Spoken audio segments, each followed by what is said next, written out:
Hi friends, ഇത് നമുക്കൊരു paneer omelette ഉണ്ടാക്കി നോക്കിയാലോ. നല്ല ടേസ്റ്റി ആയിട്ടുള്ളൊരു ഓംലെറ്റാണിത്. സാധാരണ നമ്മൾ മുട്ടയും പിന്നെ ഉള്ളി, പച്ചമുളക്, തക്കാളിയൊക്കെ ഇട്ടിട്ടുണ്ടാക്കുന്ന ഓംലെറ്റിനേക്കാളും നല്ല ടേസ്റ്റാണ് ഇതിങ്ങനെ ഉണ്ടാക്കിയാൽ. ബാക്കിയുള്ള ഇൻഗ്രീഡിയൻസ് എന്തെല്ലാമെന്ന് നോക്കാം. ഞാനിവിടെ ഒരു സവാള മുറിച്ച് വെച്ചിട്ടുണ്ട്, പിന്നെ 2 പച്ചമുളക്, കുറച്ച് കുരുമുളക് പൊടി, 1 ടേബിൾ സ്പൂൺ കുരുമുളക് പൊടിയാണ് എടുത്തിട്ടുള്ളത്, പിന്നെ 2 മുട്ട എടുത്ത് വെച്ചിട്ടുണ്ട്. പനീർ 50 ഗ്രാമാണ് എടുത്തിട്ടുള്ളത്. അത് ഞാൻ ഫ്രോസൺ പനീറാണ് എടുക്കുന്നത്. അത് കുറച്ച് സമയം പുറത്ത് വെച്ചതിന് ശേഷം ഒന്ന് കൈകൊണ്ട് പൊടിച്ചെടുത്താൽ മതി. പിന്നെ കുറച്ച് എണ്ണ എടുത്ത് വെച്ചിട്ടുണ്ട്. നമുക്കിത് ആദ്യം എങ്ങനെയാണ് ഉണ്ടാക്കുന്നതെന്ന് നോക്കാം. ഒരു പാൻ വെച്ചിട്ട് അത് ചൂടായതിന് ശേഷം ഇതിലേക്ക് നമുക്ക് എണ്ണ ഒഴിച്ചു കൊടുക്കാം. ഇതിലേക്ക് നമുക്ക് എടുത്തു വെച്ചിരിക്കുന്ന സവാള ചേർക്കാം. എന്നിട്ട് നന്നായിട്ട് ഇതൊന്ന് വഴറ്റി കൊടുക്കണം. എപ്പോഴും ഒരു മീഡിയം ഫ്ലെയിമിലിട്ടിട്ട് ഇത് വഴറ്റിയെടുക്കണം. ഇങ്ങനെ വഴറ്റിയെടുത്താലാണ് കൂടുതൽ ടേസ്റ്റ് ഉണ്ടാവുക. സാധാരണ പച്ചയായിട്ട് സവാള ചേർക്കുന്നതിന് പകരം ഇങ്ങനെ ഒന്ന് എണ്ണയിലൊന്ന് മൂപ്പിച്ചെടുത്തിട്ട് ചേർത്താൽ നല്ല ടേസ്റ്റിയാണ്. ഇനി ഇതിലേക്ക് 2 പച്ചമുളക് ചെറുതായിട്ട് അരിഞ്ഞതില്ലേ, അതൊന്ന് ചേർക്കാം. എന്നിട്ട് നന്നായിട്ടൊന്ന് വഴറ്റാം.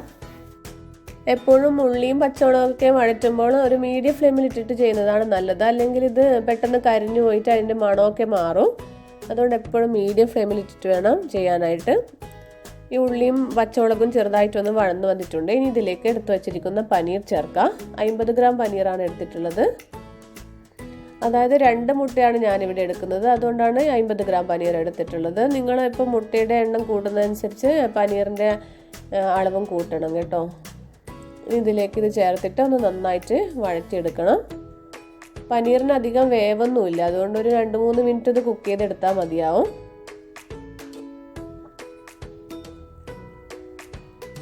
ഇതിലേക്ക് കുറച്ച് ഉപ്പ് ചേർത്ത് കൊടുക്കാം. എന്നിട്ടൊന്ന് മിക്സ് ചെയ്യാം. ഞാൻ വേറെ പൊടികളൊന്നും ചേർക്കുന്നില്ല.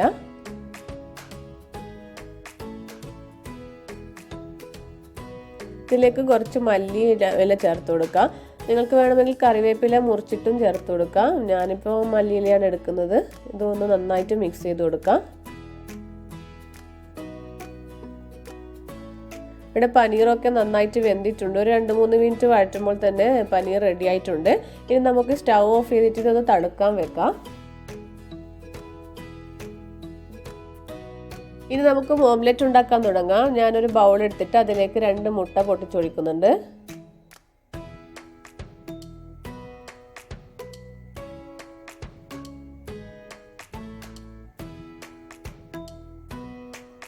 ഇതിലേക്ക് കുരുമുളക് പൊടി 1 ടേബിൾ സ്പൂൺ ചേർക്കാം.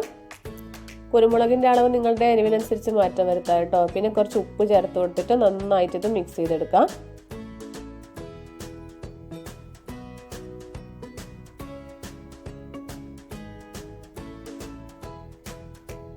ഇനി ഇതിലേക്ക് നമ്മൾ വേവിച്ച് വെച്ചിരിക്കുന്ന പനീർ ചേർത്ത് കൊടുക്കാം. ഇത് കുറച്ച് തണുത്തതിന് ശേഷമാണ് ചേർക്കുന്നത് കേട്ടോ. ഇതിലേക്ക് ചേർത്തിട്ട് നന്നായിട്ടൊന്ന് മിക്സ് ചെയ്ത് കൊടുക്കണം.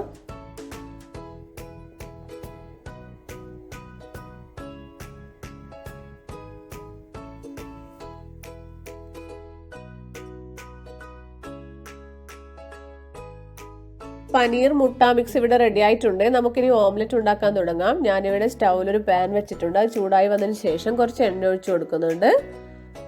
എണ്ണ ഒന്ന് ചെറുതായിട്ട് ചൂടായി വരുമ്പോൾ ഇതിലേക്ക് നമുക്ക് ഈ മിക്സ് ഒഴിച്ചു കൊടുക്കാം.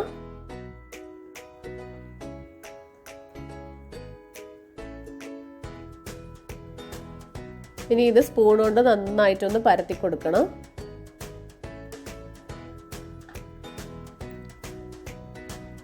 ഈ പനീറിൻ്റെ കൂടെ ക്യാരറ്റ് ഗ്രേറ്റ് ചെയ്തിട്ടാലും ഒക്കെ നല്ല ടേസ്റ്റ് ആയിരിക്കും. ഒരു വെറൈറ്റി ഓംലെറ്റ് ആയിട്ട് കിട്ടും. നിങ്ങൾക്ക് അതും വേണമെങ്കിൽ ട്രൈ ചെയ്ത് നോക്കാം കേട്ടോ. ഇതൊന്ന് 2 മിനിറ്റ് വേവിച്ചെടുക്കാം. 2 മിനിറ്റ് ഒന്ന് വെന്തതിന് ശേഷം നമുക്കിതൊന്ന് മറിച്ചിട്ട് കൊടുക്കാം.